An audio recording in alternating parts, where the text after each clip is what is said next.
Amém? Eu estou com a voz um pouquinho diferente, por causa do fanho aqui do nariz, mas em nome de Jesus, com a sua ajuda, a sua oração, amém? Eu vou estar cumprindo aquilo que o Senhor me designou como missão para hoje, amém?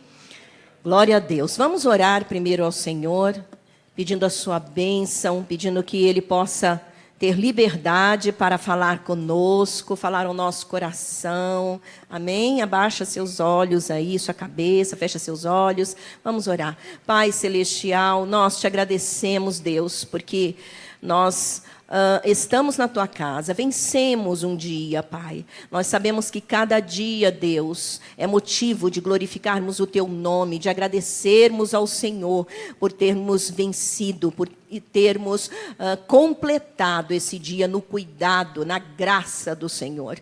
E nós estamos finalizando esse dia na casa tua, na tua presença. Nós te louvamos por esta bênção e pedimos ao Senhor que o Senhor continue a falar conosco. O Senhor já tem falado pelos louvores, o Senhor já tem falado nas orações, tem atingido o teu povo. Nós cremos que o Senhor tem mais para nós e nós desejamos, Senhor, porque a tua palavra é viva, a tua palavra é poderosa. Nós desejamos ouvir o Senhor, desejamos que o Senhor revele a nós aquilo que está no teu coração, Senhor. Nós te agradecemos por esta palavra que o Senhor nos deu. Eu oro pedindo que em nome de Jesus o Senhor possa usar-me para que esta palavra chegue aos corações e traga transformação de vida, Pai. Eu oro pedindo para que em nome de Jesus ela cumpra o propósito que o Senhor determinou para cada uma pessoa aqui recebê-la.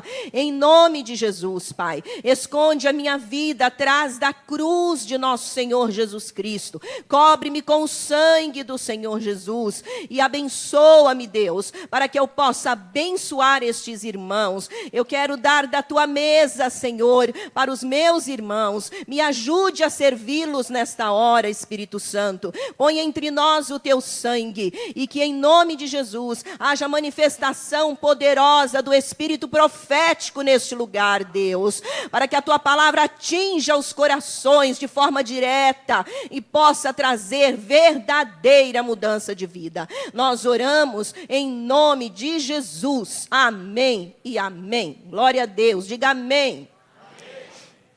Abra sua Bíblia em Filipenses capítulo 2, versículo 15. Nós vamos ler Filipenses e Mateus 5. Então, Filipenses fica lá no finalzinho da Bíblia. Filipenses capítulo 2, desculpe, versículo 15. E vamos ler depois Mateus 5, 13 e 14. Olha o que diz a palavra do Senhor. Todos acharam? Quem achou Filipenses? Diga, achei.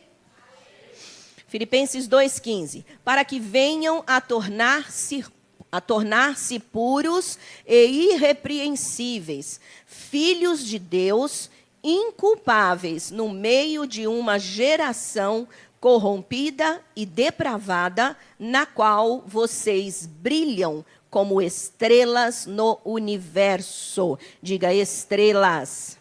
Diga brilham. Amém. Mateus, vamos lá para Mateus, que é o primeiro livro do Novo Testamento. Mateus, o capítulo 5, nós vamos ler o versículo 13 e o versículo 14.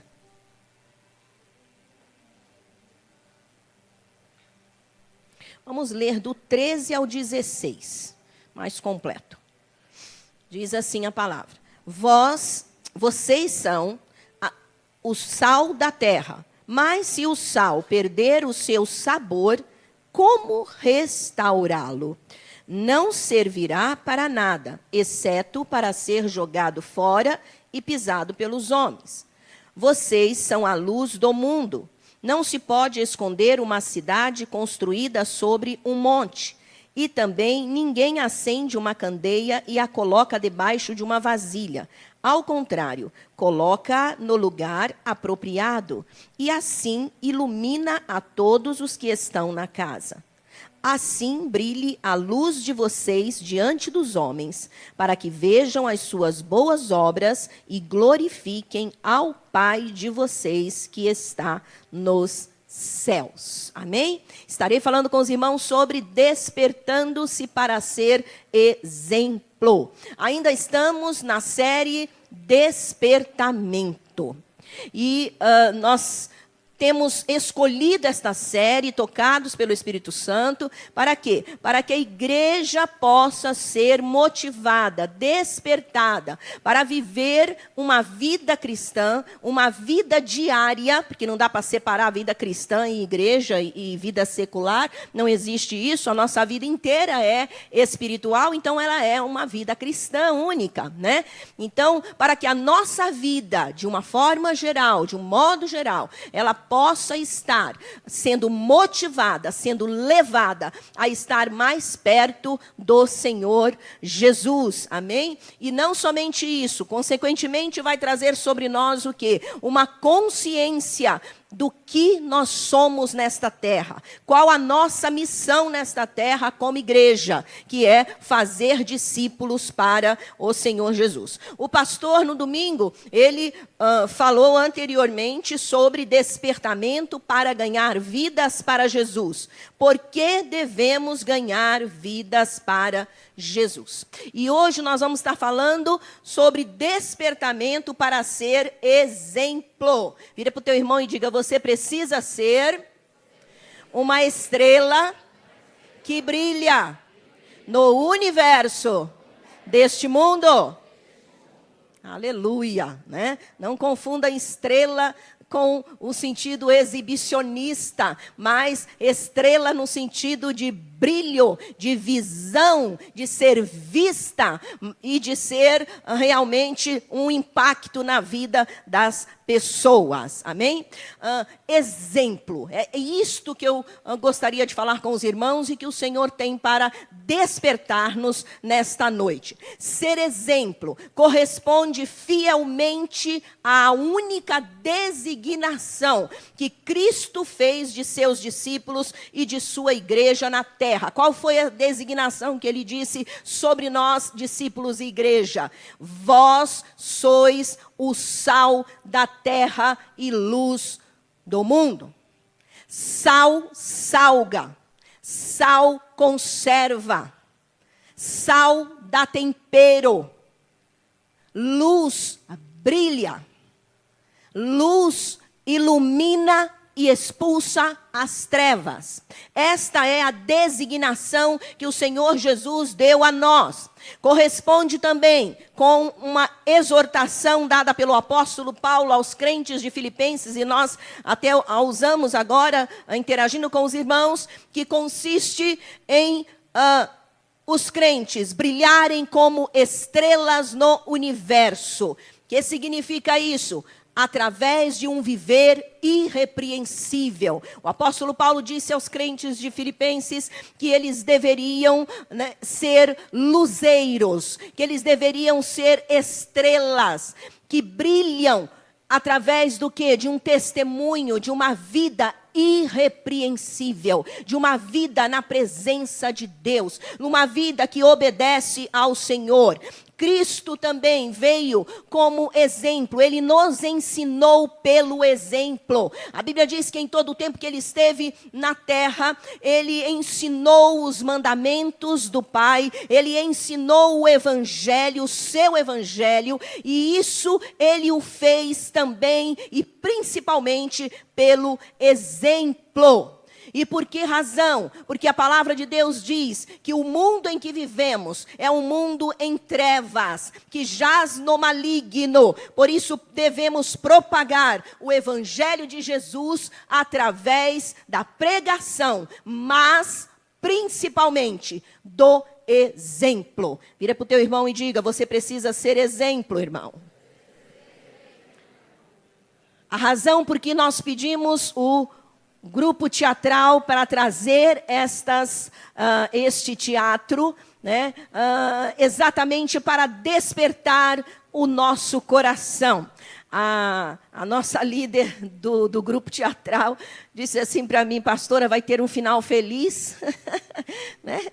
A gente vai finalizar melhor? Não, vai ter um final impactante mesmo. Um final ruim, não feliz. Né? Significa, nós estamos passando para os irmãos uma realidade muito triste, mas que representa, infelizmente, uma grande parte do povo de Deus na terra. Vida cristã dupla. Uma vida cristã que eu vivo na igreja e uma outra vida que eu vivo lá na minha casa. Uma vida cristã que eu vivo na igreja e uma outra vida que eu vivo lá no trabalho, que eu vivo lá na escola, que eu vivo lá nos meus entretenimentos, nos meus passeios. E nós precisamos ser despertados para aquilo que Jesus nos designou. Somos sal. Aonde você põe o sal, ele dá tempero. Aonde você põe o sal, ele salga. Aonde você acende uma luz, ela ilumina. Aonde você acende uma luz, aquilo que estava em trevas é expulso. Então não dá para a gente conviver com esta realidade dupla.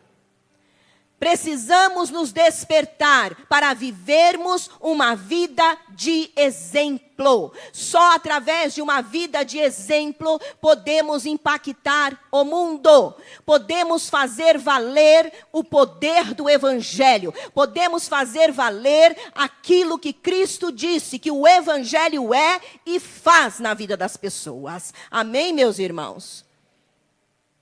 O mundo que nós vivemos é um mundo de mentiras e de enganos. Só a verdade de Cristo pode atingi-lo.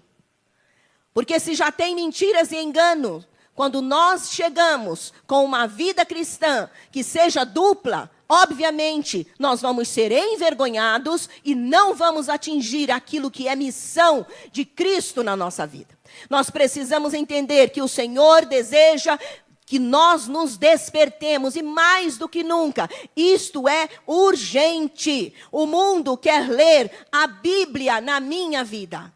O mundo quer ler a Bíblia na sua vida. O mundo deseja ver Cristo em nós, nas nossas atitudes. Por isso, falar sobre exemplo é algo muito, muito próprio, muito, muito sério, que precisamos encarar como algo que devemos atingir para a nossa vida cristã. Precisamos, como igreja de Jesus, nos despertarmos para uma renovação de anunciar Cristo pelo exemplo. Mas eu quero agora, o que nós precisamos renovar para ser exemplo? Primeiro, renovar a mente, diga mente. Diga minha mente. Não pode ser a mente antiga, a mente do mundo.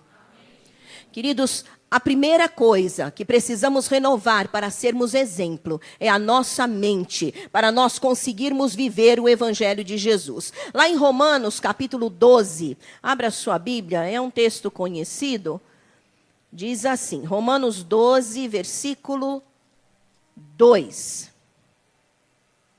Olha o que diz aí. Não se amoldem ao padrão deste mundo, mas transformem-se pela renovação da sua mente, para que sejam capazes de experimentar e comprovar a boa, agradável e perfeita vontade de Deus. Transformem-se pela renovação da sua mente. Agora, 1 Coríntios, passa as páginas para frente aí, porque Coríntios vem logo depois de Romanos. 1 Coríntios, o capítulo 2, o versículo 16. 1 Coríntios, não é isso.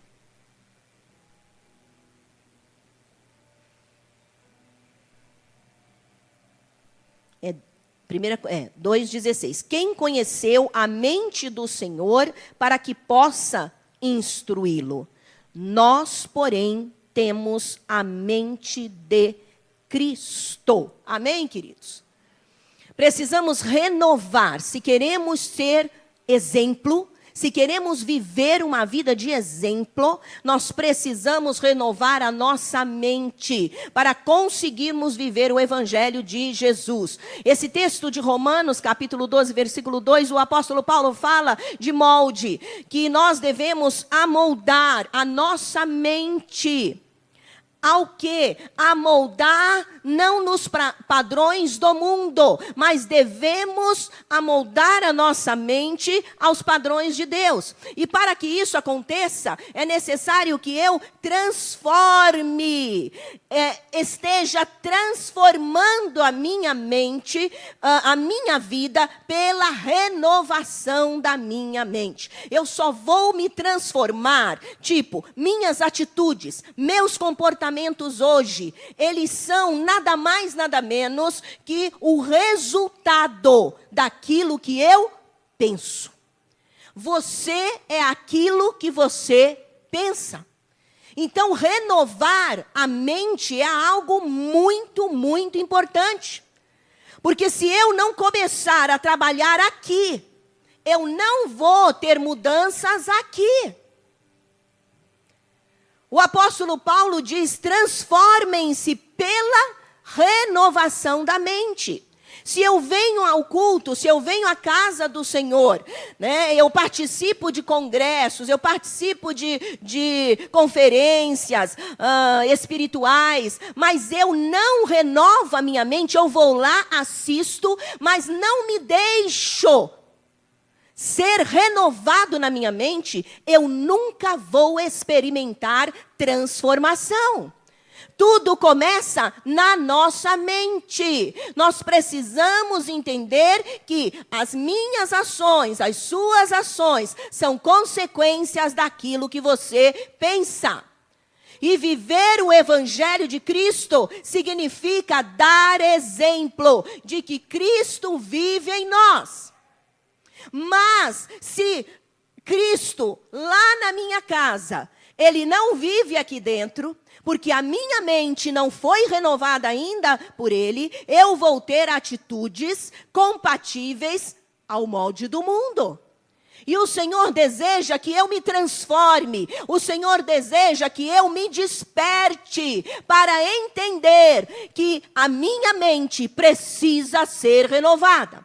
Eu não posso aceitar que a minha mente esteja me colocando, fazendo-me pensar naquilo que é comum ao mundo, que é prazeroso ao mundo, que o mundo ama, quando Cristo odeia.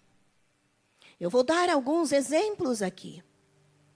Tá? Isso é muito importante. Jesus nos denominou sal e luz. Amém? Sal salga, luz ilumina. Isso significa questão de valores. Eu preciso entender que, como sal e luz, eu vou conservar valores. Eu vou iluminar o que está em trevas. Eu não vou trazer mais trevas e não vou mais, e também apodrecer mais o ambiente já podre. Eu tenho que estar ali para trazer uma conservação de valores. A minha mente precisa ser renovada com relação a isso. Nós precisamos entender que, uma vez que eu tenho a mente de Cristo, como a palavra de Deus diz, eu não posso conservar nela os rudimentos do mundo, os padrões antigos do mundo. Eu preciso me despertar para saber o que está passando, vivendo, habitando aqui dentro da minha mente. Os antigos feitos do mundo ainda são conservados por mim, ainda são amados por mim. Aquilo que o mundo aplaude, eu também aplaudo. Eu estou em harmonia com o mundo, dizendo ser amigo de Cristo. Eu preciso renovar minha mente. Porque eu não posso ter harmonia com o mundo sendo amigo de Jesus. E isso é simplesmente explicado lá em 1 João. O apóstolo João diz assim, que aquele que ama o mundo, o amor do Pai não está nele. Porque tudo que há no mundo, a concupiscência da carne, a concupiscência da vida, não procedem de Deus, mas do mundo. O mundo passa, bem como os seus apetites carnais. Mas aquele que faz a vontade de Deus permanece para sempre. Amém? Eu preciso despertar-me. Para quê? Para saber o que está na minha mente. Jesus disse que o mundo os odeia porque vocês não são do mundo. Isto está lá em João 15:19. Ele ainda denunciou isto dizendo: dei-lhe, Senhor, a tua palavra, e o mundo os odiou, pois eles não são do mundo. João 17:14. Queridos, se queremos impactar este mundo, nós precisamos entender que a nossa amizade com o mundo significa inimizade com Deus. Eu preciso renovar a minha mente para entender que eu não posso ter amizade com o mundo. Não existe como casar nisso. Não dá para ter casamento nisso.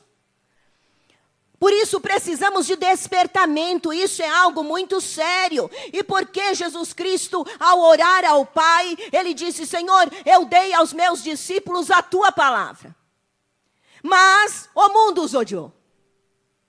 Entende? Então o mundo não gosta deste livro.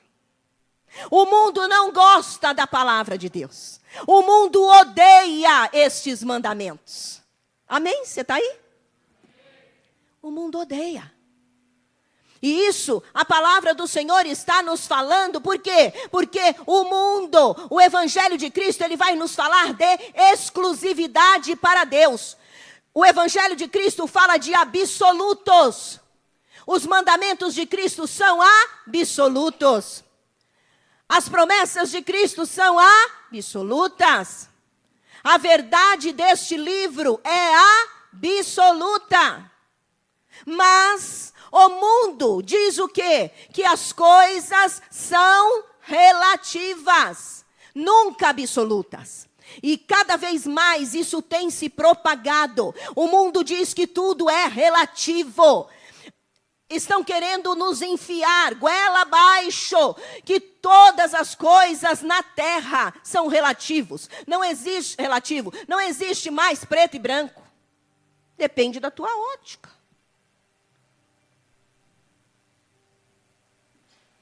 Também não existe mais verdade e mentira, porque não existe absolutos.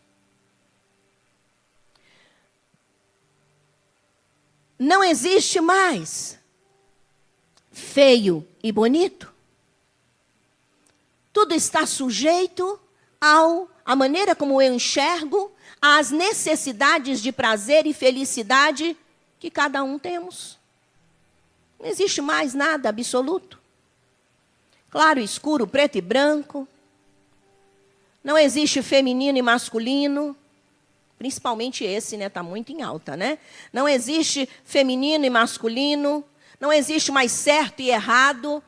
Depende da ótica, do momento, da necessidade minha. Como assim é errado eu me deitar com um homem que não é meu marido? Como assim é errado eu ter relacionamento sexual fora do casamento? É uma questão de gosto, querer, desejo. Entende? Esse é o relativismo do mundo. E esse relativismo tem entrado dentro da igreja do Senhor. E tem tomado conta das nossas mentes. Se queremos anunciar Cristo pelo exemplo, nós precisamos nos despertar para começar a renovar a nossa mente com relação a esse entendimento de mundo e de vida. Porque aquilo que Deus diz em sua palavra não é e nunca será relativo. Tudo que Deus diz em sua palavra, seus mandamentos, a sua palavra de Gênesis a Apocalipse, é uma palavra cuja veracidade, cujo poder é absoluto. Amém, meus irmãos? É a Bíblia, é a palavra de Deus. Não existe mais limpo e sujo, santo e profano. Tudo é relativo. Depende da sua ótica, depende do seu coração. E estes são os moldes do mundo em que nós estamos. Por isso a palavra de Deus diz: transforme-se pela renovação da tua mente. Se você quer experimentar uma vida cristã que vale a pena viver nesta terra, uma vida cristã que professa Cristo, que fala de Jesus pelo exemplo, você vai ter que renovar a sua mente, meu irmão. E para eu renovar a minha mente, eu preciso entender o que Cristo pensa sobre as coisas. Eu preciso saber o que a palavra de Deus diz. Uma mente renovada não vive com amizade com o mundo. Uma mente renovada repudia as coisas deste mundo. Nós não podemos nos conformar a uma outra versão neste texto que diz: não vos conformeis com este mundo. Nós precisamos ser inconformados, irmão. Quantos inconformados tem aqui? Levanta a mão. Aleluia. Precisamos ser inconformados. Não podemos ser, tudo bem, né? Quis assim, tá bom. Ele gostou. É a fraqueza dele, dela. Ou melhor, né? É uma inspiração para a felicidade. Não, irmãos. A palavra de Deus, que é absoluta, que tem verdades absolutas, ela diz que devemos ser inconformados. Que não devemos nos conformar com qualquer estilo de vida contrário àquele que a palavra de Deus diz que é certo. A palavra de Deus diz que é certo, então se o estilo de vida está contrário àquilo que a palavra de Deus diz que é, eu não posso me conformar. E aquilo que a palavra de Deus diz é pecado, e outros fazem, ou eu estou sendo tentado a fazer, eu não posso me conformar. Precisamos ser inconformados com este mundo. Aquele que ama o mundo, o amor do Pai não está nele. Sem a mente renovada, nós não podemos ser exemplo. Vamos ser como esta igreja cujo teatro nos passou. Muito espetáculo de unção, né?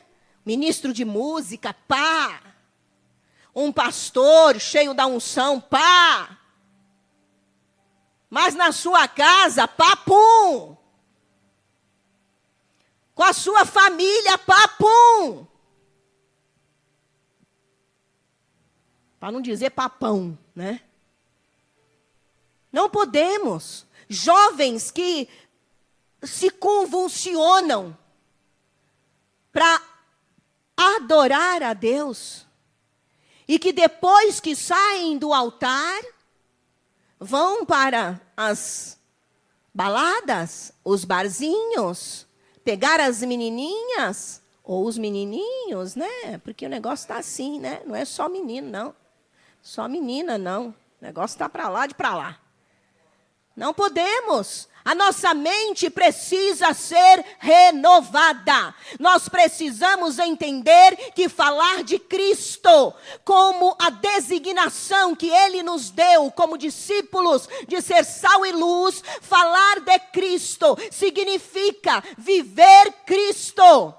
Significa dar exemplo. A minha vida fala mais do que a minha pregação. Amém?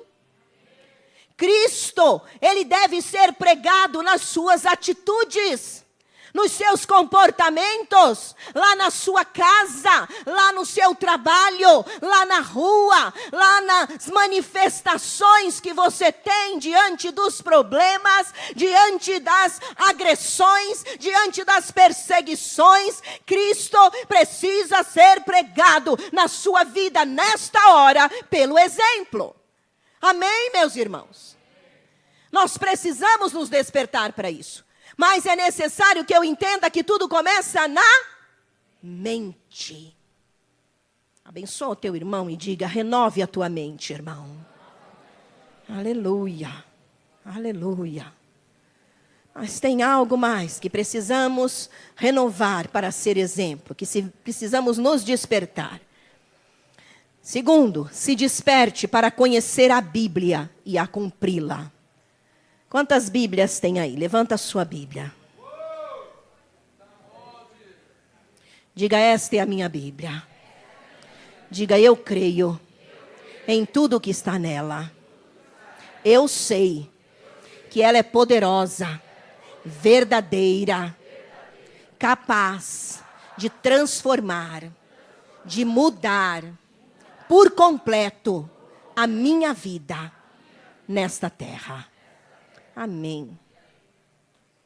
Amados, outra renovação que precisamos é de um despertamento para conhecermos esta palavra e para cumpri-la. O apóstolo Paulo, em Colossenses, vai lá para o finalzinho da Bíblia, Colossenses capítulo 3, Colossenses fica depois de Filipenses. Capítulo 3, versículo 16.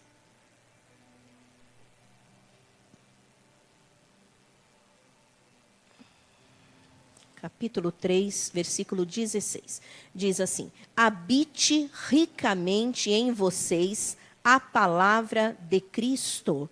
Ensinem e aconselhem-se uns aos outros com toda a sabedoria.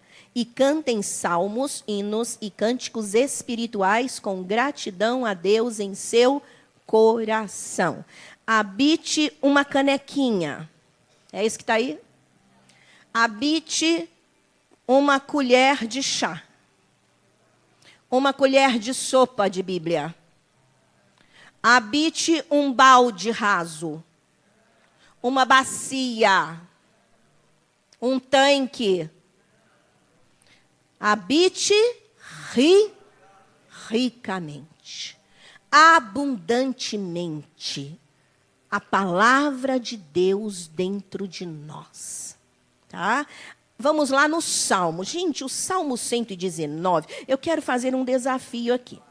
Quantos aqui já leram todo o Salmo 119?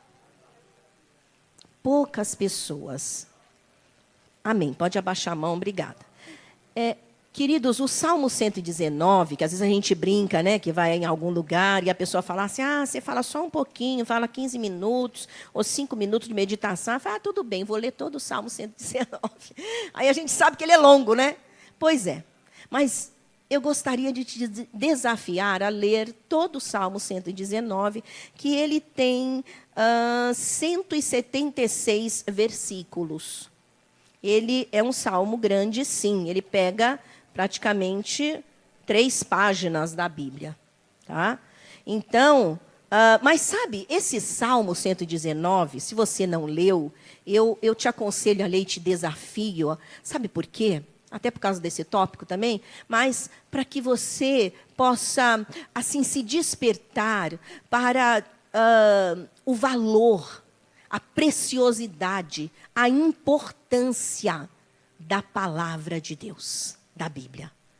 O salmista, ele vai declarar o seu amor, ele vai declarar o valor que ela tem, a importância que ela tem, o que ela é capaz de fazer na vida de uma pessoa, como que ela evita, né, de nós pecarmos, como que ela nos torna mais sábios do que os nossos mestres, como que ela nos torna na frente de pessoas mais velhas que nós, mesmo sendo jovens.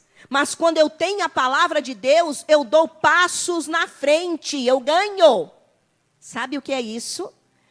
Então eu gostaria de te desafiar para você ler a palavra. Nós vamos ler apenas o versículo 97, Salmo 119, versículo 97 ao versículo 106. Diz assim, é um trecho pequeno. Como eu amo a tua lei, medito nela o dia inteiro. Vai pegando, irmão. Diga, eu vou fazer isso. Os teus mandamentos me tornam mais sábio que os meus inimigos, porquanto estão sempre comigo. Olha aí, está denunciando que os inimigos estão sempre ao nosso redor. Quando você pensa que você está de boa, que inimigos você já derrubou, você já venceu, a Bíblia está dizendo que os inimigos estão sempre ao nosso redor. Olha aí, mas o salmista declara, os teus mandamentos me tornam mais sábio que eles. Versículo 99, tenho mais discernimento que todos os meus mestres, pois medito nos teus testemunhos. Sabe o que é discernir? Vai além de entender. Significa revelar mistérios, significa descobrir coisas antecipadamente, antes de qualquer um. Sabe o que é isso?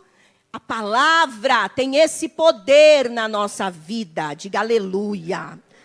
Versículo 100. Tenho mais entendimento que os anciãos, pois obedeço aos teus preceitos. Afasto os pés de todo caminho mau, para obedecer à tua palavra. Não me afasto das tuas ordenanças, pois tu mesmo me ensinas.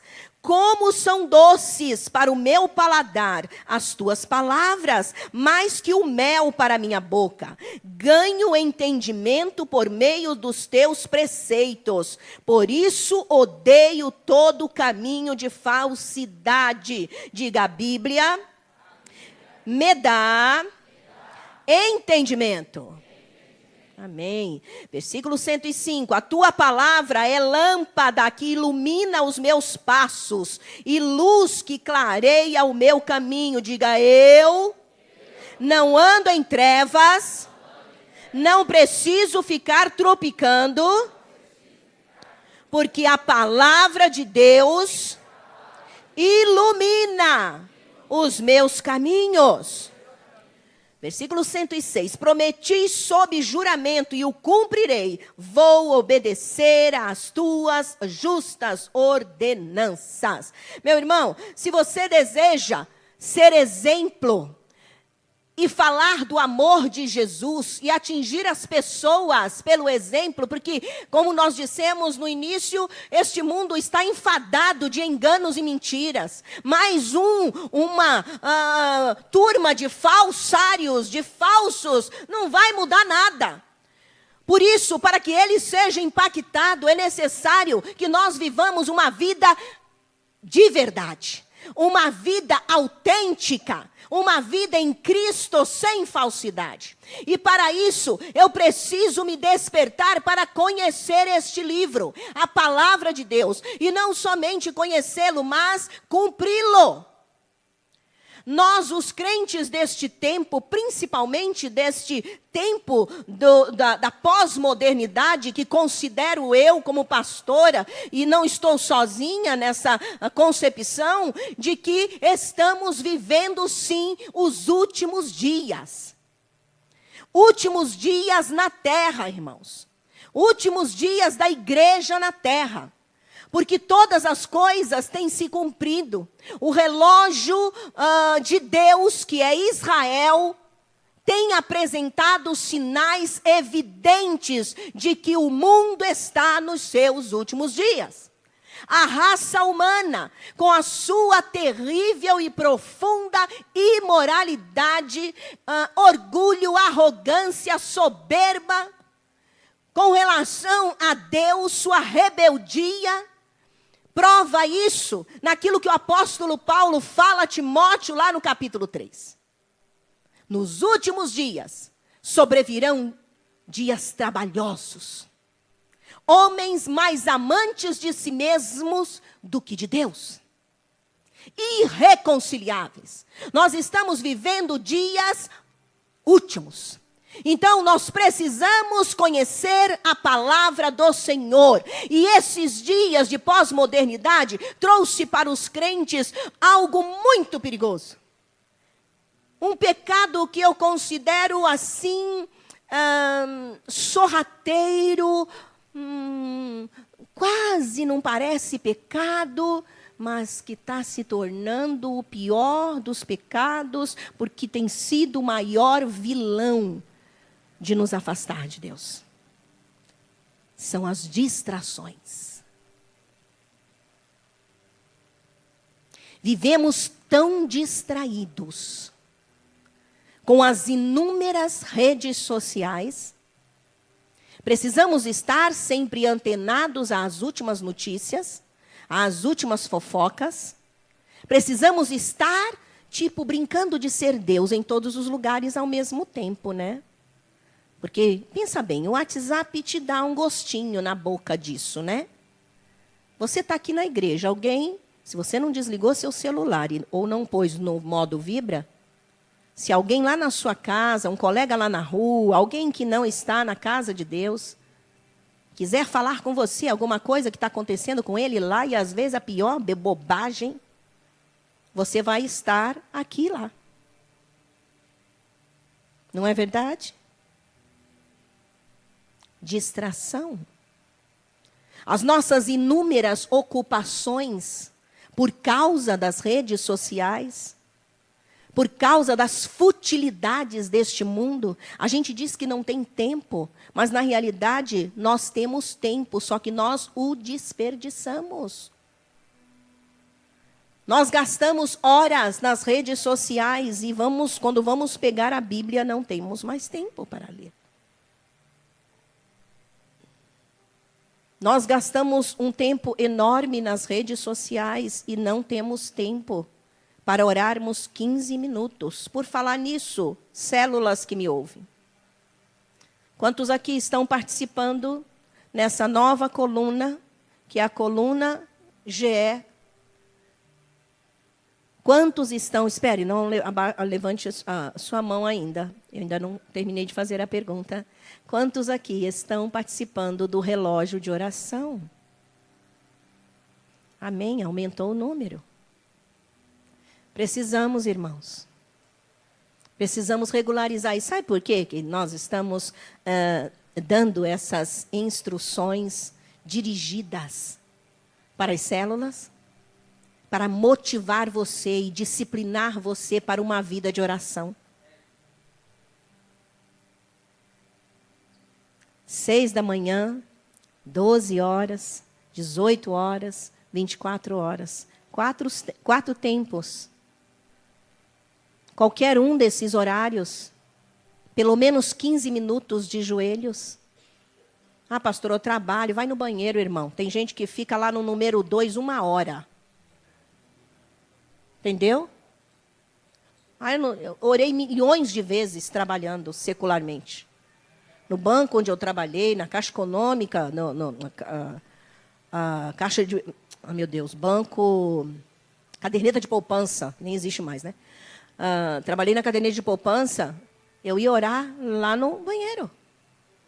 Fechava a porta do banheiro, me ajoelhava no chão, apoiava meus cotovelos no vaso sanitário e buscava Deus.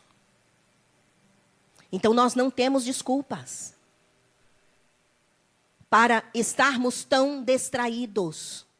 O Senhor está nos despertando. Diga aleluia, eu quero Deus. O Senhor está nos despertando para conhecermos a sua palavra.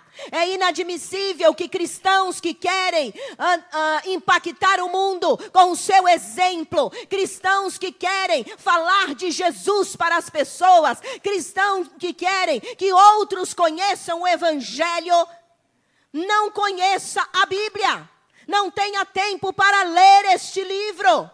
Não conhece nem sequer textos que falam sobre a salvação em Cristo. Não conhece nem sequer os textos que falam do plano de salvação. Eu preciso conhecer os textos que falam sobre o amor de Deus. Os textos que falam sobre o pecado do homem. Os textos que falam sobre a redenção em Cristo Jesus. Os textos que falam sobre o perdão dos pecados. O texto que fala sobre condenação eterna. Mas os textos que falam de vida eterna. Isso é o mínimo. E para que eu conheça, eu preciso me despertar para ler a palavra de Deus. Jesus Cristo disse em João 15:3. Eu já dei a tua palavra a ele, Senhor. A tua palavra o santifica. Amém? A palavra de Deus santifica a tua vida, meu irmão. Sabe por quê? Você não consegue muitas das vezes deixar aquela fraqueza, largar aquele pecado viciante, porque está faltando isso aqui, ó. Te receito 10 comprimidos por dia deste livro. Aqueles que estão mais apertados na escravidão, precisa ler no mínimo 10 capítulos por dia deste livro. Diga amém, irmão. 10 capítulos. Ai, pastora, eu quero dizer para você que esse livro é vivo. Esse livro não é qualquer livro. Ele não é um livro filosófico. Ele não é um livro político. Ele não é um livro social. Ele não é um livro de história. Ele não é um livro de nações. Ele não é um livro de romance. Ele é a palavra viva do Deus vivo. Aleluia! Aleluia! Esse livro é poderoso. O Senhor Deus disse a Josué: não te apartes da boca o livro desta lei, antes medita nele dia e noite, para que tenhas o cuidado de fazer tudo quanto nele está escrito. E sabe o que vai acontecer? Então farás prosperar o teu caminho e prudentemente te conduzirás. Isso é a palavra de Deus. O Senhor disse para Josué, antes de ele começar a sua missão de conduzir o povo de Deus, o povo de Israel, no lugar de Moisés. Então precisamos entender a importância da palavra de Deus. Ela representa proteção, ela é combustível para a minha vida, em todos os sentidos. Ela é proteção espiritual e mental. Quando o apóstolo Paulo diz, cingi-vos do capacete da salvação. O capacete da salvação é a mente de Cristo. E eu só posso ter a mente de Cristo pela palavra de Cristo. Amém?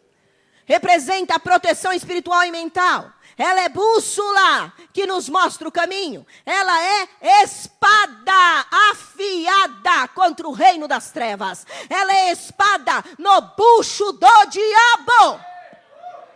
Aleluia. Satanás, ele não se impressiona. O reino das trevas não se impressiona com espetáculo, com disfarce de espiritualidade.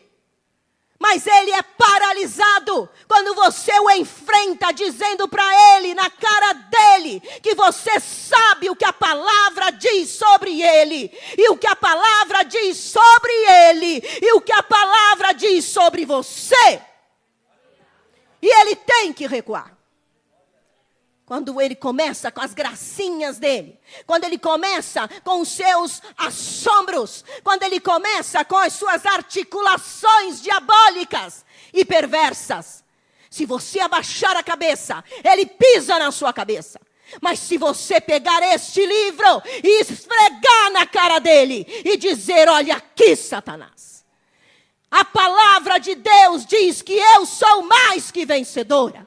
A palavra de Deus diz que eu sou liberta pelo poder do sangue de Jesus. A palavra de Deus diz que o sangue de Jesus no Calvário já me purificou de todo pecado. Eu já fui justificada, então pode bater em retirada. Você vem me apresentar o meu passado, mas eu te apresento o teu futuro. O meu passado está na cruz, mas o teu futuro é o inferno. Nós precisamos, amados, conhecer a palavra de Deus, conhecer esse livro santo. O versículo 9 e 11 do Salmo 119, há uma pergunta: como o jovem poderá guardar puro o seu caminho? E a própria Bíblia responde: vivendo de acordo com a tua palavra. O outro versículo, que é o versículo 11 do capítulo 119, diz: guardei, diga guardei. Diga, eu preciso guardar a palavra de Deus no meu coração. Olha o que diz a Bíblia: guardei no coração a tua palavra para não pecar contra ti. Lembra dos 10 capítulos, 10 comprimidos? Quando a palavra de Deus é guardada dentro de nós, ela te impede de pecar. E existe uma frase muito especial dita por um homem de Deus dos séculos passados. E ele disse o seguinte: ou este livro me afasta do pecado, ou o pecado vai me afastar deste livro. O que faz você se afastar da Bíblia não é outra coisa senão o pecado. Mas quando você se gruda nela, quando você busca conhecê-la, você vai ser afastado do pecado. Amém? Ela não pode estar na sua vida porque ela vem na sua bolsa para a igreja. Ela não pode estar na sua vida só quando você a põe debaixo do braço para vir ao culto. Quando você põe no carro para vir ao culto. Não. Ela tem que estar na sua vida porque você a lê, porque você gasta tempo em estudá-la, porque você gasta tempo em meditar sobre ela, porque você gasta tempo em decorar o que está aqui. Ai, pastora, decorar? Sim, esse comprimido tem que ter muita validade na sua vida. E se você não decorar determinados comprimidos que estão aqui, você não vai poder se valer dele para ter vitória. Então precisa se despertar para ler, estudar, amar, conhecer a palavra de Deus. Aleluia! Esta palavra faz estremecer o inferno e faz ele recuar. Amém? A palavra de Deus desarticula todos os planos do diabo. Glória a Deus por isso. Glória a Deus. Queridos, a razão pela qual a Bíblia, a palavra de Deus, é tão perseguida, é tão odiada, e nós estamos vivendo um tempo de tanto ódio da Bíblia, né? Em todo o mundo. Cristãos estão sendo mortos, queimados. Eu li uma notícia agora, recente, esta semana, de uma jovem cristã em Rondônia, olha, aqui no Brasil. Ela estava num grupo de jovens crentes, eles estavam dentro do ônibus, possivelmente indo para a igreja. E quando a gente está numa turma, né, principalmente jovem, quando está em turma, eles ficam mais fortes, mais à vontade e tal. E a jovem de 15 anos começou a cantar um cântico. E quando ela começou a cantar um cântico, um homem se levantou e começou a dar soco nela. Os cânticos são inspiração da palavra de Deus. E aí os passageiros se levantaram e impediram o restante ali do espancamento. E o motorista conduziu o ônibus direto para a delegacia e o indivíduo foi preso em flagrante por agressão. Agora eu pergunto, qual a razão de tanto ódio? Outra coisa, amados, nós estamos vivendo um tempo de política no Brasil que se odeia a Bíblia. Lembra que eu falei da mente? Nós precisamos começar a renovar a nossa mente. Nós, cristãos, não podemos aceitar, compactuar, concordar, simpatizar com nenhum partido e candidato da esquerda. Porque todos eles, e isso não é só no Brasil, no mundo inteiro, têm suas bases em ideologias que pregam o ateísmo, a desconstrução dos valores familiares, morais. Nós não podemos, amados. A Bíblia tem sido motivo de chacota. Eles têm rasgado e queimado a Bíblia aqui no nosso país, dizendo que esse livro nada é. É claro, para quem jaz no maligno, não é mesmo. Não é num sentido, é só numa via que não é. Porque independente de você crer ou não neste livro, este livro te absolve ou te condena. Ponto. Porque não é a palavra de homens, é a palavra de Deus. É neste livro que está escrito: quem crê em Jesus, o Filho de Deus, como seu único e suficiente Salvador, está salvo. E quem não crê, já está condenado, porquanto não creu no nome do unigênito Filho de Deus. Ponto. Crendo ou não, queimando ele ou não, arrancando as páginas dele, mastigando ele, sujando ele, pegando as páginas dele, e desculpe o termo, limpando o traseiro, como já aconteceu de vídeos assim, para dizer que esse livro é um lixo, não muda o poder destas palavras. Então nós precisamos entender o valor que tem a palavra de Deus. Se eu não me despertar para conhecer este livro, eu vou viver como um crente que não posso testemunhar de Jesus com um exemplo, porque a minha vida não compactua com aquilo que esse livro diz. A palavra de Deus deve ser a sua bússola. A palavra de Deus deve ser a única regra de fé e de prática para a sua vida. A palavra de Deus deve ser aquela que dita as ordens na sua vida, no seu cotidiano. Amém, igreja? A Bíblia diz: aquele que afirma que está em Cristo também deve andar como ele andou. Nosso comportamento deve refletir a vida de Cristo. Por isso, eu preciso conhecer o que a palavra fala sobre o viver em Cristo Jesus. Meu irmão, se desperte para conhecer este livro. Se desperte para receber a palavra de Deus e praticá-la. Mas ainda, o que precisamos renovar para sermos exemplo? Desperte-se para ver a necessidade de testemunhar ao mundo da salvação. Há uma necessidade neste mundo. Queridos, o que eu quero dizer para os irmãos é o seguinte, de uma forma bem clara e já começando a clarear aqui. O mundo, a Bíblia diz que jaz no maligno. Mas não somente isso. A Bíblia diz que o mundo caminha para perdição.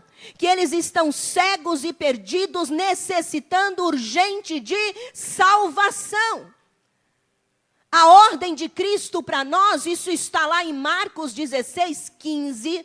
Ide por todo o mundo e pregai o evangelho a toda criatura. Pregar o evangelho não é uma questão de, vamos chamar assim, desejo particular de uma determinada igreja. Ela cismou em falar de Jesus. Não. Pregar o evangelho de Jesus é uma ordem. Amém, meus irmãos? Jesus Cristo disse, ide, isso é um imperativo. O imperativo, ele está dizendo que é uma ordem. Ide por todo mundo e pregai o evangelho a toda criatura. Lá em Mateus capítulo 22, versículo 9, fala que devemos ir em todos os lugares, em vilas, em cantos, em cidades, e devemos forçar as pessoas a entrarem. Tipo, pastora, como assim forçar? Lembra da condição do mundo? Perdidos. Condenados ao inferno, e não é a pastora que está falando, é a palavra de Deus que fala.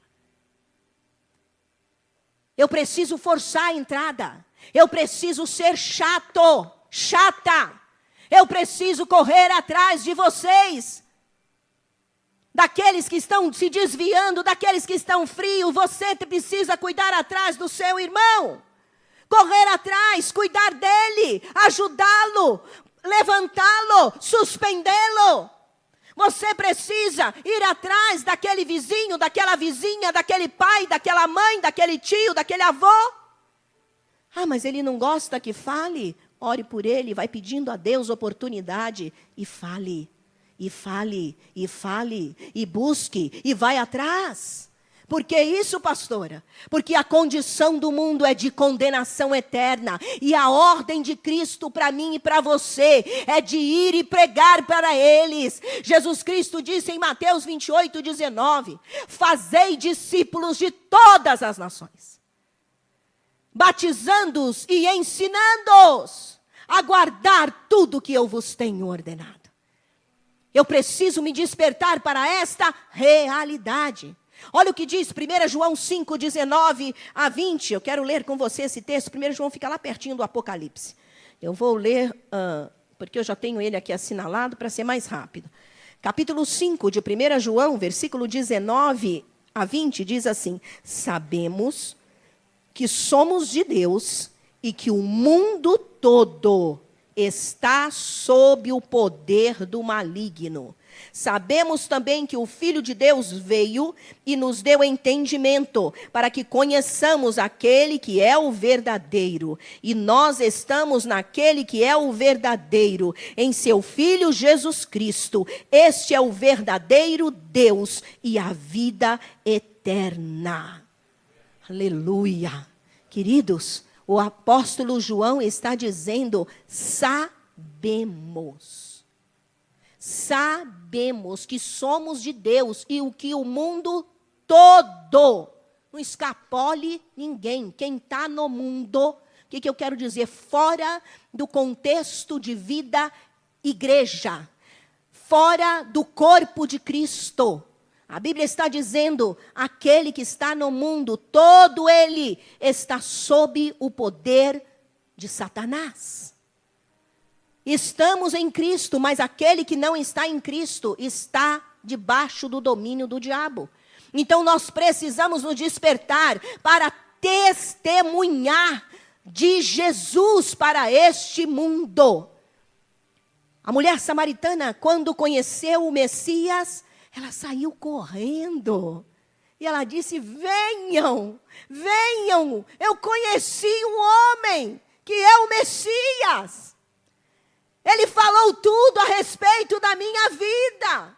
Ele é o verdadeiro Messias, ele é o Salvador do mundo. Amados, testemunho. Eu preciso me despertar para a necessidade de testemunhar de Jesus. Quando você está do lado de alguém, por onde você vai, o que você faz, sempre pense na condição espiritual daquela pessoa. E comece a orar mentalmente por ela ali, sabia? Aproveita. Ai, pastor, eu fui passear, eu fui ver, eu fui acontecer, eu fui comprar. Você lidou com gente? Teve contato com seres humanos? Se teve contato com seres humanos, dispara o seu poder. Começa a transmitir Cristo pela oração. Começa a orar por aquela pessoa que está te atendendo. Senhor, não sei quem ela é, mas em nome de Jesus, se não te conhece, abre o entendimento dela para conhecer o teu evangelho. Vai orando. Vai orando. Nós somos luzeiros neste mundo, irmãos. Nós somos estrelas que brilham no universo. Aleluia. Faz brilhar a tua luz. Faz brilhar a tua luz. Faz brilhar a tua luz. Por onde você for. Se você é um professor, faz brilhar a tua luz na sala de aula. Se você é um técnico, faz brilhar a tua luz no meio dos teus colegas de trabalho.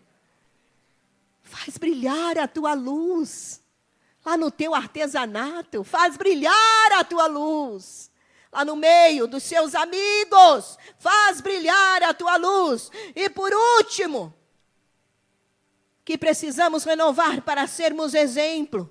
Desperte-se para uma vida de negação e de cruz. Diga cruz credo.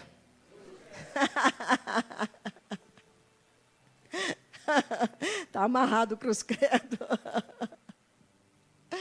Despertar-se para uma vida de negação e de cruz. Ai, pastora, negar a mim mesma.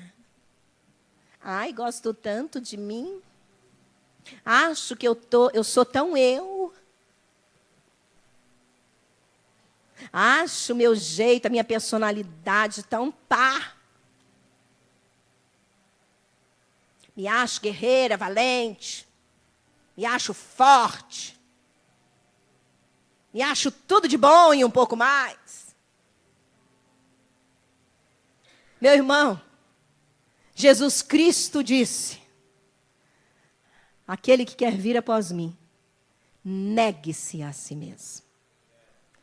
Tome cada dia a sua cruz. Não é a cruz de Jesus, não, viu? Porque você não ia ter condição de carregá-lo, nem eu. É a sua cruz. Aí alguém já disse assim: a minha cruz é a minha sogra que está doente lá em casa. A minha cruz é aquele irmão chato que fica no meu pé. A minha cruz é a minha avó que não me deixa eu ficar nas baladas. Isso não é cruz, irmão. A cruz é viver 100% compromissado com Jesus, custe o que custar. Isso é cruz. É quando você, porque falou que é de Jesus, você apanha. Porque falou que você vive uma vida de santidade, que você tem procurado se manter em virgindade. Isso é quase utopia, né? Falar num auditório. As pessoas zombarem de você. As pessoas te excluírem. E você continuar 100% compromissado com Cristo e a sua palavra. Não me interessa se viraram as costas para mim, não me interessa se não me colocaram no grupo, não me interessa se quebraram a amizade comigo, se me cancelaram do Face, não me interessa. O que me interessa é se eu estou agradando a Ele. A minha cruz é por causa dEle. Ele levou a minha cruz no Calvário. E a minha cruz, se Ele não tivesse levado, eu estaria morta eternamente no inferno. E eu vou amarelar em levar a minha cruz, que diz respeito a um compromisso de verdade com Ele? Não. 1000 vezes não. Ele não merece esse tipo de comportamento. Ele não merece menos de 100%. Ele merece 100% do meu compromisso com Ele. E sabe o que ele diz em sua palavra? Sabe qual é o nível de compromisso que repercute em negação, que repercute em levar a própria cruz? O limite deste compromisso é você chegar ao ponto de, por causa dele, aborrecer, deixar pai, mãe, irmão, tio, avô e toda sorte de pessoas amadas. Por causa dele. Esse é o limite do compromisso. Até onde eu estou disposto a me comprometer com Jesus. O evangelho, irmãos, não é light. O evangelho é radical. Não é love, é cruz. Vivemos um evangelho cheio de mimimi. Não gosto disso, não gosto daquilo, não vou mais nessa igreja, porque ali fala isso, porque não pode isso, porque não sei o quê. O evangelho é cruz, meu irmão. Para de mimimi. Desperte-se para viver o evangelho de negação e de cruz. Vale a pena. Vale a pena. Evangelho de cruz. Pessoas que aonde chegam, elas incomodam porque são de Jesus. E não ao contrário. Elas dão escândalo porque deixaram de ser de Jesus. Porque deixaram de viver o evangelho 100%. Precisamos ser como os crentes lá de Atos 17:6. Aqueles que alvoroçaram o mundo chegaram também aqui. Nós precisamos ser crentes que alvoroçam o lugar onde vamos. E não é que alvoroçamos por causa de escândalo, não. Alvoroçamos porque somos diferentes de todos. Alvoroçamos porque nossa vida é exemplo. Amamos um Cristo vivo e pagamos o preço para viver com Ele. Porque é muito melhor a vida com Cristo do que a do mundo. Aleluia. Se isso não chegar no nosso interior, amados, se isso não nos despertar, se não houver uma renovação do nosso interior, para entendermos essas verdades espirituais, não passaremos de crentes passando vergonha neste mundo. E o Senhor deseja que eu e você possamos ter a capacidade de alvoroçar este mundo por causa de um viver cristão diferente. Amém? Você pode dizer amém? Esta palavra é para despertar-nos, amados. Não podemos ser crentes com dupla personalidade. Cheios de, não pode isso, não pode aquilo, não gostei disso, não gostei daquilo. Não, meus irmãos. Desperte-se para viver o Evangelho de Cristo de negação. Ah, pastora, mas eu gosto do love. Fique tranquilo. Ele é amor total para você. O love não vai sair da sua vida. Mas é o love verdadeiro. Não é o falso, mentiroso. Não, é o verdadeiro. Quando você se compromete com Jesus 100%, você está negando a si mesmo. Você está levando a sua cruz. Você vai sentir-se a pessoa mais amada desta terra.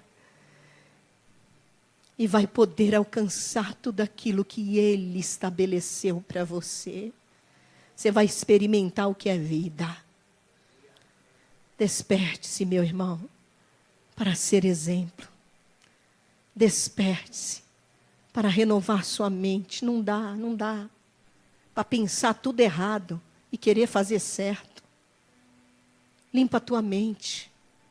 Harmonia com o mundo, conceitos do mundo, aliança com o mundo, gosto do mundo, cirandinha do mundo,